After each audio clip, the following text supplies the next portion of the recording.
क्या मैं बोलूँ, हिंदी में बोलूँ, आप सबको भी इश्क हो जाए हमारे इस पैनल के साथ by the end of this session. So I request Vineet ji to take this session forward from here. Thank you. Lucknow में तो इसकी शुरुआत हम मंगलाचरण से करते हैं और लपरेक का मंगलाचरण ये है कि जिसके लिए हमने ये प्रेम कथाएं लिखी है उसमें से एक चुनिंदा कथा या कहानी बारी बारी से हम लोग पढ़ते हैं.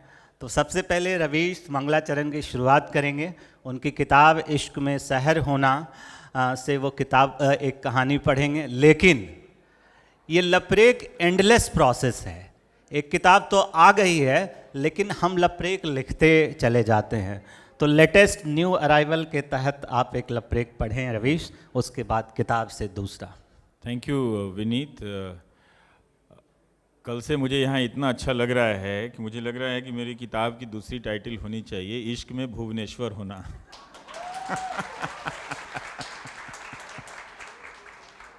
शायद मेरे कारण मौसम की मेहरबानी हुई है, तो इस वजह से आपके यहाँ के मंदिरों को देखा और खाना आप लोग सब कोई बहुत अच्छा बनाते हैं. और एक वजह ये भी है कि मुझे नहीं पता था कि मेरी ज़िंदगी में उड़ीसा का इतना योगदान है. जिस शहर में मैं ज़िंदगी में पहली बार आया, जिनके साथ मैं पिछले 6 साल से काम कर रहा हूँ, सुशील महापात्रा यहीं के हैं और इस किताब के आधे लेखक विक्रम नायक यहीं के हैं. जब मैं रवीश की रिपोर्ट करता था, रमन दास, जिनको मैं मानता हूँ कि हिंदुस्तान के वो श्रेष्ठतम वीडियो एडिटर हैं, वो यहीं के हैं. लेकिन हम पहली बार यहाँ आए हैं, तो उन सब का आभार. और आप लोग समझते ही हैं कि प्रेम की करने की जगह कितनी कम हो गई है, शहर में भी और पॉलिटिक्स में भी.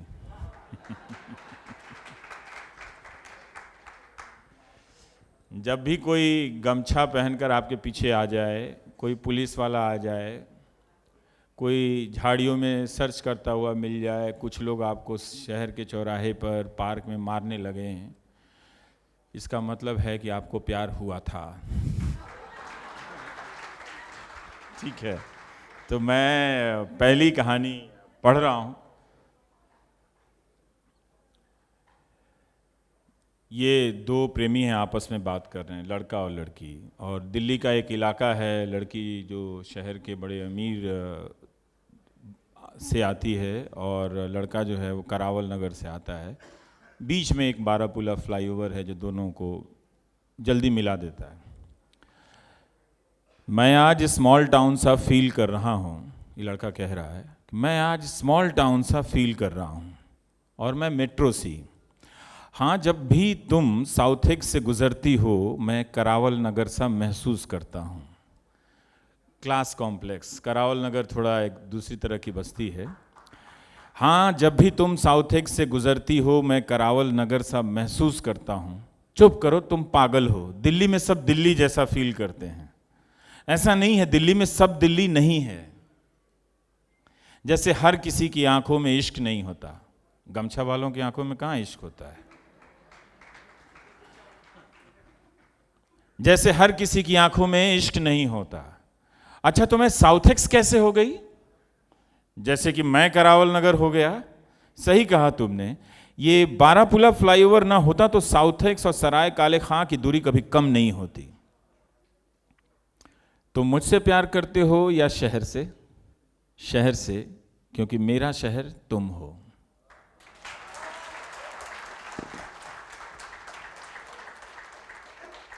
गिरीन्द्र की दुनिया दिल्ली से शुरू होती है पत्रकारिता की, कानपुर में जाती है वाया कानपुर और फिर चनका पूर्णिया में अस्थायी थौर. तो गिरीन्द्र की इस प्रेम कहानियों का जो रंग है वो जुदा है, दिलचस्प है और मिट्टी से जुड़ा हुआ है.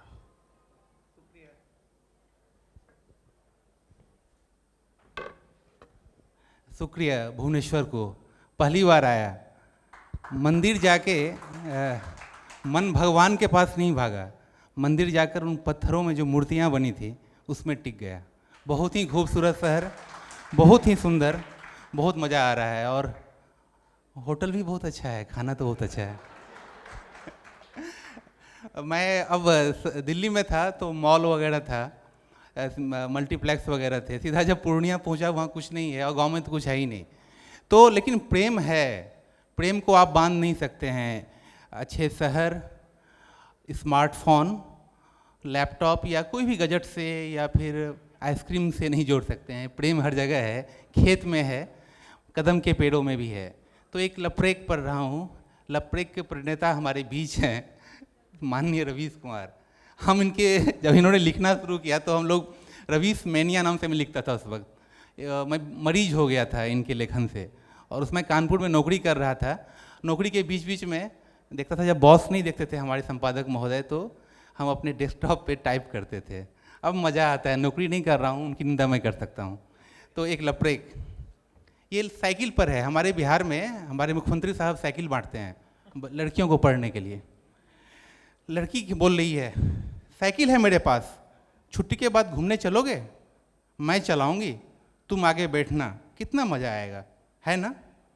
लड़का बोलता है, अरे पागल हो गए हो क्या, सब क्या कहेंगे, लड़की ही लड़के को घुमा रही है, वो भी आगे बैठा कर। तो लड़की बोलती है, अच्छा अब लोगों की फिक्र होने लगी तुमको, राजीव बाबू वाह जी वाह, साइकिल लड़के चलाएं और लड़की उनके आगे बैठे, यह किसी डॉक्टर ने कहा है क्या? तुम बैठोगे आगे या नहीं ये सोच लो। लड़का बोलता है, अरे सुनो तो, इंटर की परीक्षा होने दो, जब पटना पढ़ने चला जाएगा ना तो तुम चलना, तो तब तुम साइकिल चलाना, तब मैं आगे बैठूंगा। ऐसा लड़का बोलता है। तो लड़की बोलती है, अच्छा जी, क्या पटना में सब लोग विदेशी रहते हैं जो वहाँ तुमको उनकी परवाह नहीं रहेगी? वहाँ भी तो गांव से लोग आते जाते हैं। फिर लड़की बोलती है, फिर देखो मिस्टर, अगर मगर सोच लो, सोच समझकर मेरे साथ आओ, मैं तो साइकिल खुद चलाऊंगी, अपना कैरियर भी अपने मुताबिक चुनूंगी, अपने अगर मगर तुम खुद पहले खुद ही सुलटा लो। तो प्यार ऐसे भी होता है, प्यार में बागी होना पड़ता है। हम लपरेक लिखते हुए हमारी एक नैतिक जिम्मेदारी ये भी होती है कि जो इश्क में हैं उन्हें हौसला अफजाई करें, जिनका ब्रेकअप हो गया उन्हें ये समझाएं कि प्रेम जितनी बार होता है उतनी बार एक्सक्लूसिव होता है।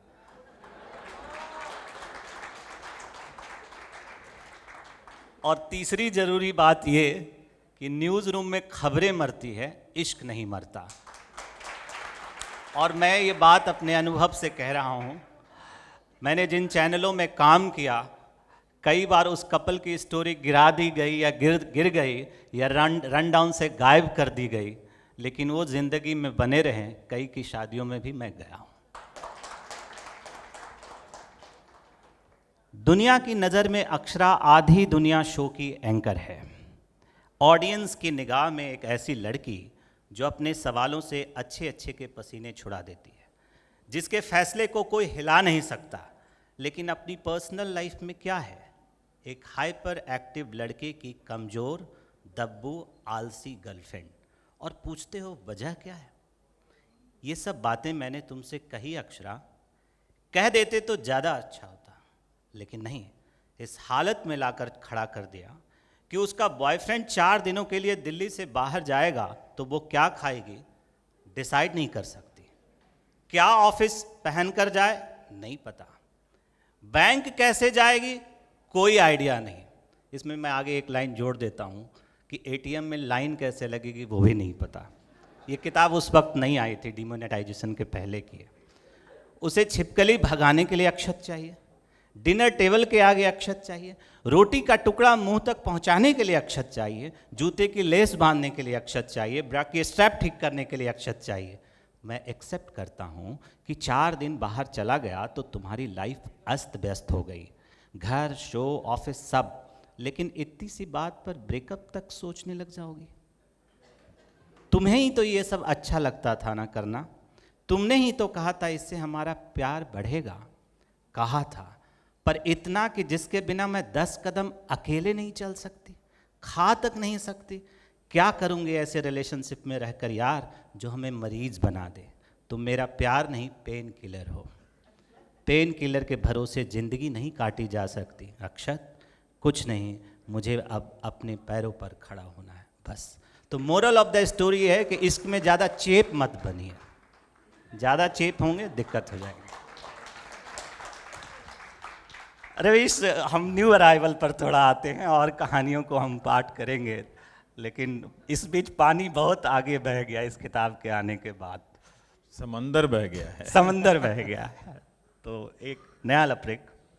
हाँ, एक नया सुनाते हैं। इस बात के लिए ताली बजाइए कि भारत दुनिया का पहला देश है जिसने एंटी रोमियो स्क्वाड बनाया है। हम कुछ उपलब्धियां बहुत मेहनत से हासिल करते हैं। पहले पार्कों में जाते हैं, पीटते हैं, ठोकते हैं, फिर उनका वीडियो बनाते हैं। और इसके लिए ऐसा नहीं कि एक दिन में बना है ये एंटी रोमियो स्क्वाड। 10-12 सालों से, जब से ये टेलीविज़न का ज़माना आया, तब से मैं देख रहा हूँ कोई पुलिस वाला, कोई मोहल्ले का 4-5 जिन्हें कोई काम नहीं है, वो लोग पार्कों में उठाते हैं 2-4 प्रेमियों को, पकड़ते हैं, मारते हैं, उसका वीडियो बनता है और फिर वो टेलीविज़न चैनल पे चलता था। इस बीच में खाप आया, फिर ऑनर किलिंग आया, तो लोग इन दो नामों से उब गए, तो कहे चलो कुछ अच्छा नया करते हैं, एंटी रोमियो स्क्वाड बनाते हैं। तो स्क्वाड अब बन चुका है। आप किसी भी पार्क में जाएं, फ़ोन करें, वो आके आपको पीट सकते हैं अगर आपको लगे तो, कि कोई प्रोटेस्ट नहीं कर रहा है। यार, इंडिया में जब तक मार ना खाओ, लात ना खाओ, घर से ना भागो, तो लगता नहीं कि प्यार किया है। तो उन्हीं एंटी रोमियो की आत्माओं को समर्पित ये लपरेक है। मैं भगवान से यही मनाता हूँ कि पूरी धरती में प्यार हो जाए, उनको कभी प्यार ना हो, वरना एंटी रोमियो का काम कौन करेगा अगर वही प्यार करेंगे। तो मैं यही दुआ करता हूँ कि उनकी ज़िंदगी में कभी प्यार ना हो, ताकि वो लाठी लेकर प्यार करने वालों के पीछे पड़े रहें और अपना काम ठीक से निभाएं। गाना बज रहा था, मौत वही जो दुनिया देखे, जब प्यार किया तो डरना क्या। दूर कहीं से इस गाने की आवाज़ आते ही वो सहम कर पीछे हट गई। अपने पहलू को अचानक खाली देख वो चौंक गया। क्या हुआ? मुझे डर लग रहा है, मैं यहाँ से जाना चाहती हूँ। पर तुम तो किसी बात से नहीं डरती थी। यहाँ कोई बादशाह नहीं है, सिपाही नहीं है, ये लोहिया पार्क है। समतावादी समाज में प्रेम की भूमिका है। प्रेम वैचारिक और राजनीतिक रूप से जायज़ है, पर ये गाना अच्छा नहीं है। मैं प्यार में जीना चाहती हूँ, मरना नहीं। लोहिया पार्क अब सेफ नहीं है। लखनऊ तो वैसे भी आगरा से बहुत दूर है। ये गाना तो मुगल आजम का है। सलीम अनारकली का लखनऊ से क्या लेना देना। ये उमराव जान की धरती है। ये क्या जगह है दोस्तों, ये कौन सा दयार है, उसी का गाना है ना। तो समझ लो सुंदर लखनऊ, लड़के का नाम है, तो समझ लो सुंदर लखनऊ अब लखनऊ नहीं रहा। अब आशिक की कब्र पर लोग नहीं जाते हैं, आशिक को कब्र में दफनाने वाले घूम रहे हैं। शांति, तुम डर का घर मत बनाओ, वो एंटी रोमियो है। शेक्सपियर का गांव जौनपुर में नहीं, ब्रिटेन में है। सुंदर, तुम बेपरवाह कैसे हो सकते हो? मुझसे प्यार करते भी हो या नहीं? देखो सुंदर, उस झाड़ी में खलबली मची है, किसी के भागने और पकड़ने की आवाज आ रही है। सुनो सुनो, अब सब तरफ से यही आवाज आ रही है, लोग भाग रहे हैं। कसम गोमती की भी कसम खा सकते हैं, ऐसी बात क्या है। एक नई कसम लॉन्च कर सकते हैं आप। कसम गोमती की, इस डर को निकाल दो। हमारा प्यार दुनिया देखेगी, तुम डरा मत करो। कहो तो ये गाना ही बंद करवा देता हूं। गाना वैसे भी खत्म हो चुका है। वो देखो एंटी रोमियो दल आ रहा है। पर हम तो उनके प्रो थे। सुंदर, हम उनके प्रो हैं, पर वे हमारे प्रेम के एंटी हैं। बहुत खूब रवीश। किसान जो फसलें उगाता है उसे आप खेतों में देखते हैं, और अब इंस्टाग्राम पर भी देखते हैं, कुछ टीवी चैनलों पर भी देखते हैं। इसके लिए अलग से एक किसान चैनल भी है। लेकिन किसान के भीतर क्या उग रहा होता है, हम आप बहुत कम जानते हैं। कुछ चांद छाप यूरिया जैसे विज्ञापनों में जब तब दिख जाते हैं। गिरिंद अपनी एक दूसरी कहानी में बताएंगे कि एक किसान के भीतर क्या उगता है।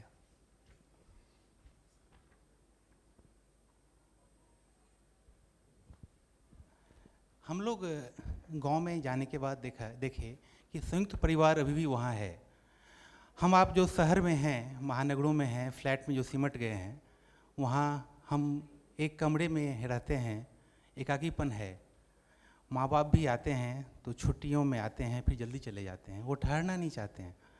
लेकिन गांव में किस तरह का है, उसका मैंने एक लपड़ेक लिखा, बंटवारा पे है। बंटवारा एक सत्य है, हर परिवार में बंटने को लेकर है। इसमें मैं हंस नहीं पाऊँगा, मुस्कुरा भी नहीं पाऊँगा, सुनिएगा। इसमें सुरेश बाबू और राधा बाबू दो कैरेक्टर हैं। सुरेश बाबू के यहाँ बंटवारा हुआ है, उसी पर ये कहानी है। सुरेश बाबू, आज तो बड़ी चहल पहल है आपके द्वार पर, कोई खास बात? माहौल तो भोज जैसा लग रहा है। हाँ राधा बाबू, दरअसल आज हम चारों भाई का आपस में बंटवारा हुआ है। सब लोग बंटवारे के लिए लड़ते हैं, लेकिन हमने तय किया है कि राजी खुशी बांट लेंगे ज़मीन जायदाद। आप तो सन 60 से इस घर को देख रहे हैं। अब हम सब भाई बड़े हो गए हैं, सबका परिवार बढ़ गया है, अब सबका चूल्हा अलग हो जाएगा। सोचिए अंतिम बार आज हम चारों भाई आंगन में एक साथ बैठकर खा लें। तो राधा बाबू बोलते हैं, सुरेश बाबू, आपने भाइयों को बाप की तरह पाला है, इसलिए ऐसा बोल रहे हैं। सब कोई ऐसा थोड़े करता है। और क्या आपका मन लगेगा इस जहाज़ की कप्तानी छोड़कर?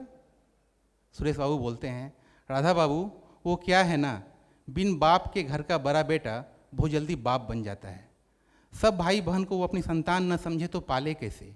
और मेरी कप्तानी की आपने खूब कही, लेकिन आप समझ सकते हैं, घर बाहर से नहीं अंदर से बनता है। वह कला जिनको आती थी वो तो मुझे अकेला छोड़कर चली गई, बाकी आप समझ सकते हैं।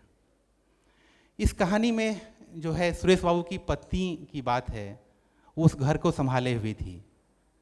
तो संयुक्त परिवार का जो कमान है इस प्रतिष्ठात्मक समाज में, जहाँ सब कुछ पति बाप बेटा हम लोग कहते रहते हैं, बेटी और माँ को जो भूल जाते हैं वो भूलना नहीं चाहिए।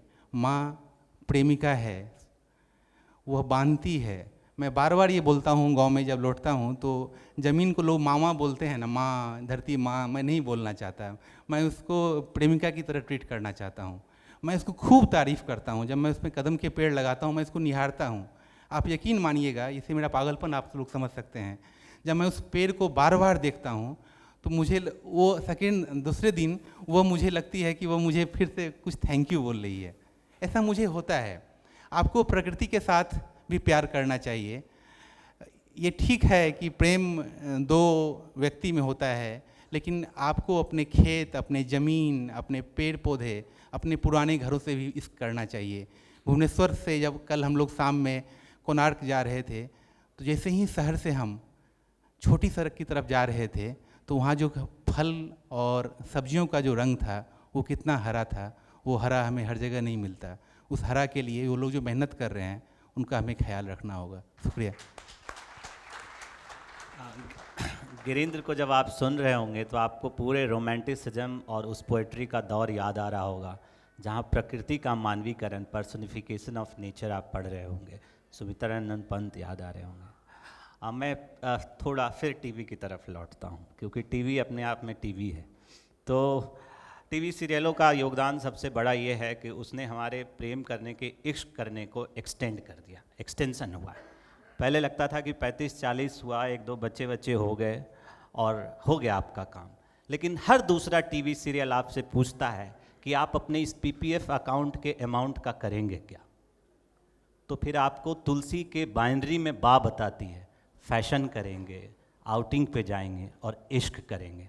इसलिए हमारी प्रेम कहानियों में इश्क की कोई बायोलॉजिकल एज, उम्र नहीं है, और आप आखिर तक इश्क कर सकते हैं। तो ये प्रेम कहानी 40+ के लोगों के लिए। हाथ छोड़िए मेरा मिस्टर सुनील, ये क्या करने लग गए सुबह सुबह? जब पकड़ना था तब तो पौधे में पानी पटाने चले जाते थे। अब क्या होगा ये सब करके? पौधे में पानी पटाने से ही 3 बच्चे हो गए मिसेज शालिनी? नहीं, पर अब इस उम्र में ये सब अच्छा लगता है? अच्छा लगने की कोई उम्र होती है क्या? बुरे लगने की तो होती है ना। कौन सी? 65। और जो मैं प्रूव कर दूं कि मैं रिटायर नहीं हुआ हूं तो मैं सोचूंगी कि क्या, कि आप 27 साल का मुआवजा इन बचे कुचे 2-4 साल की ज़िंदगी में भरने की कोशिश कर रहे हैं।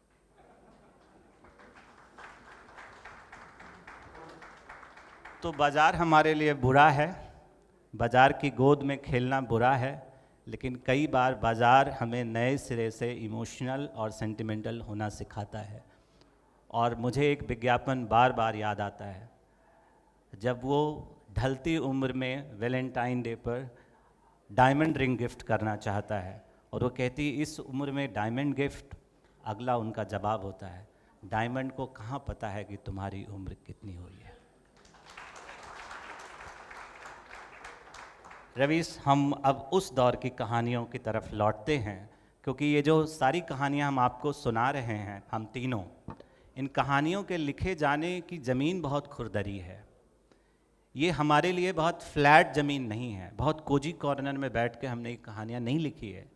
इन सारी कहानियों को हमने तब लिखा है जब हम बहुत बुरी तरह इमोशनल क्राइसिस से, एग्जिस्टेंशियल क्राइसिस से गुजर रहे थे। हम इस बात से गुजर रहे थे कि हम जो पत्रकारिता कर रहे हैं, प्राइम टाइम की एंकरिंग और रवीश की रिपोर्ट, उसका होगा क्या।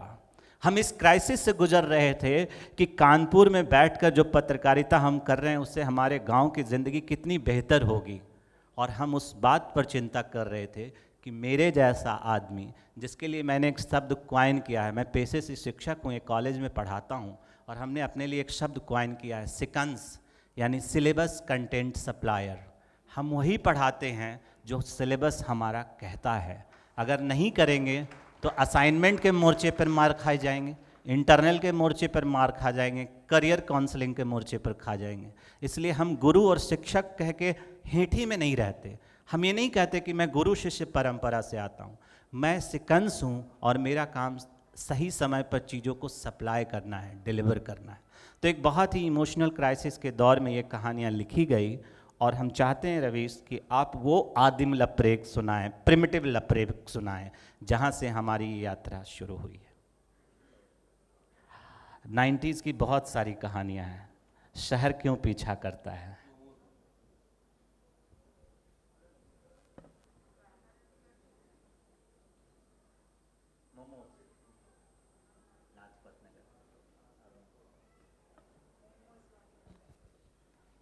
हेलो।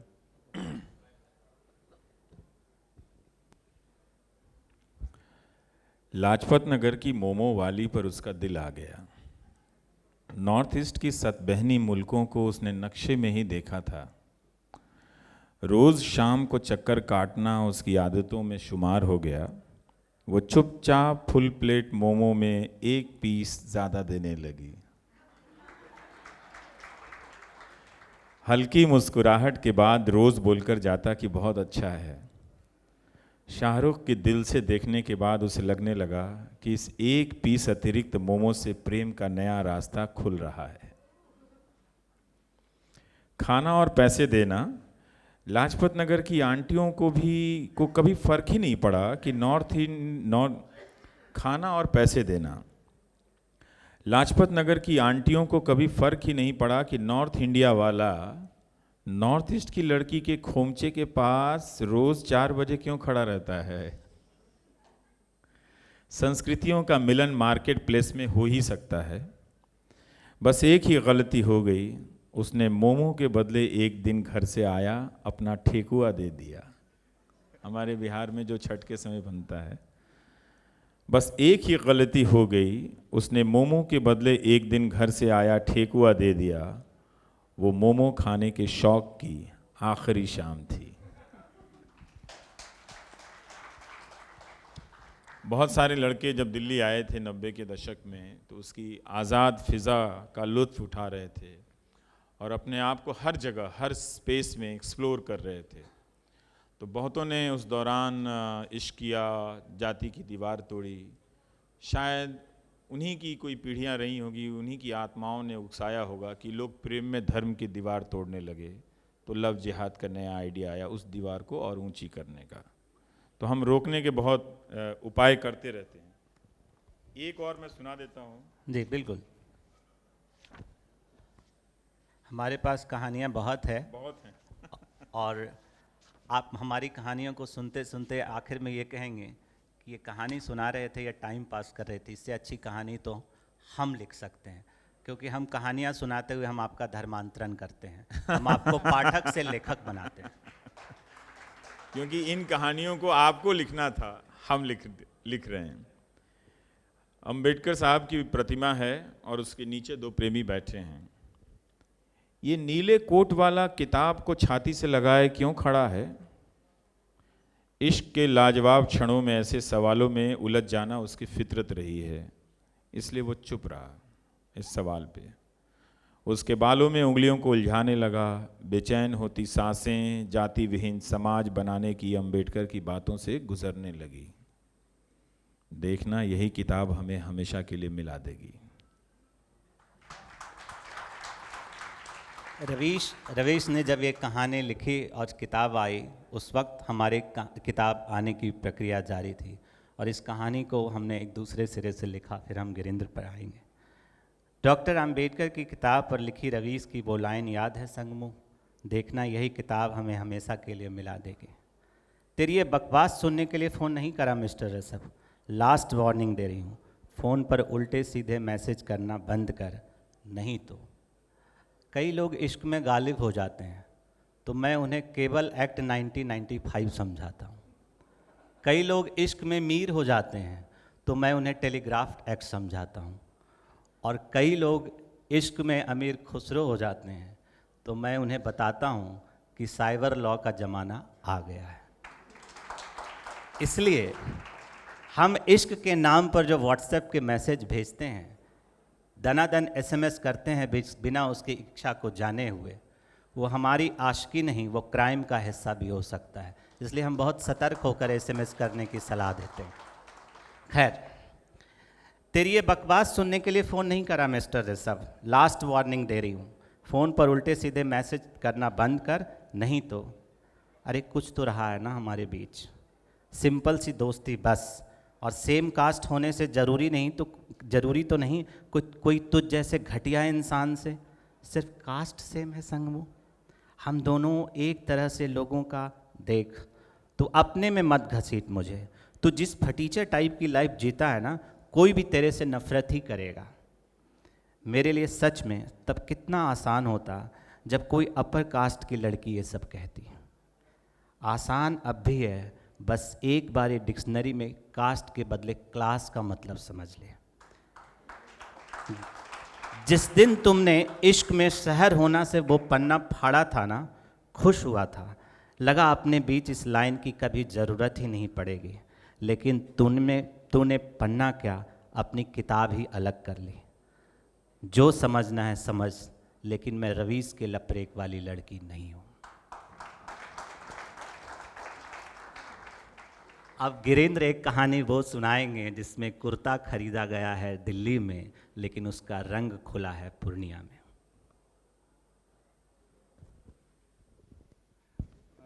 मैं उस कहानी को खोजूंगा, लेकिन उससे पहले जो सुनाने जा रहा हूँ वो चुनावी रैली पर है, वो भी प्रधानमंत्री की चुनावी रैली पर है। रैली में भी प्यार होता है, चुनावी सभा में जो प्यार होता है उसको लेकर है। आज पीएम की रैली है, तुम चल रही हो ना स्नेहा? हाँ, चलो देखते हैं। वैसे आशीष, एक चीज़ है, इश्क और राजनीति में घोषणा पत्र और वादों का कुछ होता तो है नहीं। देखो ना, मंच से कितने बड़े बड़े वादे करते हैं सब, उससे पहले घोषणा पत्र जारी करते हैं, लेकिन होता क्या है ये तुमसे बेहतर कौन जान सकता है ना? तो लड़का बोलता है, ऐसा क्यों, क्या मैं तुम्हें नेता लगता हूँ? अरे नहीं रे, मैं तो तुम्हारे इश्क के घोषणा पत्र की बात कर रही हूँ। तुमने आज खेत खलिहान के बाद नदियों के आसपास बसी मछुआरों की बस्ती घुमाने का वादा किया था ना? और ले कहाँ जा रहे हो? मोदी की रैली में। ऐसा ही कुछ वहाँ भी होगा। कितने वादे होंगे ये तो तुम्हें भी पता है और मुझे भी। चलो वह भी सही, साथ चलने का वादा तो निभेगा इसी बहाने। तो रैली में जो प्यार ऐसे भी होता है, मैंने देखा है, छोटे शहर में रहता हूँ पूर्णिया में, चुनाव के समय रैली में बहुत लोग पीछे वाली लाइन में खड़े रहते थे और वो हाथों में हाथ थामे रहते थे। समाज का डर होता है। इस डर पे मैं सुना देता हूं। जरूर जरूर। छोटा ही सा है। ये एक और रैली की कहानी है, अन्ना आंदोलन की। यहाँ तो रैली में जा रहे हैं, जंतर मंतर पर नारे लगाते हुए दोनों करीब होने लगे। जंतर मंतर पर नारे लगाते हुए दोनों करीब होने लगे। लगा कि प्रेम को जिंदगी का मकसद मिल गया। अपने माँ बाप के आतंक से त्रस्त दोनों झूमने लगे। 3 दिनों बाद जब उस भीड़ में अपने मिडिल क्लास माँ बाप को देखा तो दोनों भाग लिए। वो अब अन्ना को गरियाने लगी। इंडिया गेट पर आइसक्रीम खाते ही कंट्री चेंज करने का फितूर जल्दी ही घर पहुंचने की रणनीति में बदल गया था। बॉक्स में शिफ्ट हो जाते हैं। इनबॉक्स की बातें आगे बढ़ती है, इसके पहले अनफ्रेंड और फिर ब्लॉक तक जाकर मामला सेट हो जाता है। तो इसलिए जो वर्चुअल स्पेस का रोमांस है, जिसको डिजिटल रोमांस कहते हैं हम लोग, उस पर एक कहानी हो जाए। सेगमेंट है मेरी किताब का, फेसबुक ऑक्सीजन, धड़कने व्हाट्सएप। तुम्हें कॉफ़ी तो पसंद है ना? कॉफ़ी? तुम्हें पता है मैं जब भी बीमार होती हूँ ना, तो डॉक्टर से सलाइन नहीं, कॉफ़ी चढ़ाने को कहती हूँ। ग्रेट, तो फिर डन, मिलते हैं शाम को बारिस्ता सीपी में। ऐसी धाकड़ ग्रीन सिग्नल मिलने के बाद तो बस मिलना ही बाकी रह जाता है। अक्षत ने मन ही मन तय किया, कहना कुछ नहीं है, बस राजीव चौक मेट्रो स्टेशन पर। अब उस चौक की जो पिछले दिनों कहानी बनी है, तो कभी भी चौक का नाम बदल सकता है।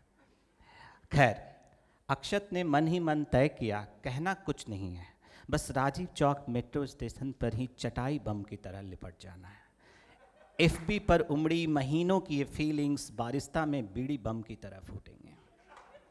इंटरनेट की स्लो स्पीड में अक्षरा के जवाब का इंतज़ार तक न किया अक्षत ने, और 4G की स्पीड में सब सोच लिया। उस वक्त रिलायंस जियो नहीं आया था। इनबॉक्स में वो आगे कुछ टाइप करता कि अक्षरा ने भेजा, अच्छा है ना अक्षत कि फेसबुक की ये बातचीत हमेशा के लिए एक याद बनकर रह जाए। एक खूबसूरत फ्लर्ट, इंटरनेट की स्पीड 10 GB हो जाए तो भी ये यादें बफरिंग करती रह जाए बस। तन की आज़ादी, जवाब सुनकर वो खूब हंसी थी। वह तन की आज़ादी का अर्थ निकालने लगी थी। बस इतना ही। रईस। Magadh express bogie number S1, ये सत्य कथा है। Magadh express bogie number S1 Delhi से पटना लौटते वक्त उसके हाथों में बर्नार्ड शॉ देखकर वहां से कट लिया। लगा कि इंग्लिश झाड़ेगी। दूसरी बोगियों में घूमने लगा और घूम घूम कर प्रेमचंद पढ़ने वाली ढूंढने लगा। पटना से आते वक्त तो कई लड़कियों के हाथ में गृहशोभा तक दिखा था। सोचते सोचते बेचारा कर्नल रंजीत पढ़ रहा था। लफुआ लोगों का लैंग्वेज प्रॉब्लम अलग होता है। यहाँ करना चाहते हैं तो मैं उनको प्रेम से बुलाऊंगी मंच पे, वो आए और वो प्रेम से वो अनाउंसमेंट कर दें। Thank you, Ravish ji. And I'm the first one who has bought this. I'm going to buy and spread this, all three. The announcement is next year KLF is 8th, 9th June 2018. Please keep your 8, 9, 10 अगले साल के लिए अपने diary में book कर लीजिए और please Bhubaneswar आइए। और हमने अभी थीम डिसाइड नहीं किया है। हमारा जो पिछले 4 थीम रहा है, अगर मैं उसको बोलूँ तो उसी तरह से होगा। लिटरेचर पहला वाला था सेलिब्रेटिंग लिटरेचर, सेकंड वाला था लिटरेचर रिफ्लेक्शन, थर्ड वाला था लिटरेचर ऑन डेमोक्रेसी, इस बार literature on peace and harmony. तो उसी तरह से हम रखेंगे जो कि समाज में जो हो रहा है उसका रिफ्लेक्ट कर पाएँ। Thank you so much. और अगले बार मिस्टिक कलिंगा भी होगा, कलिंगा आर्ट फेस्टिवल भी होगा। Thank you. Thank you. And अब मैं देवराज मांधी हमारे को कन्वीनर KLF, उनसे अनुरोध करूंगी वो हमारे सारे पैनलिस्ट को सम्मानित करें।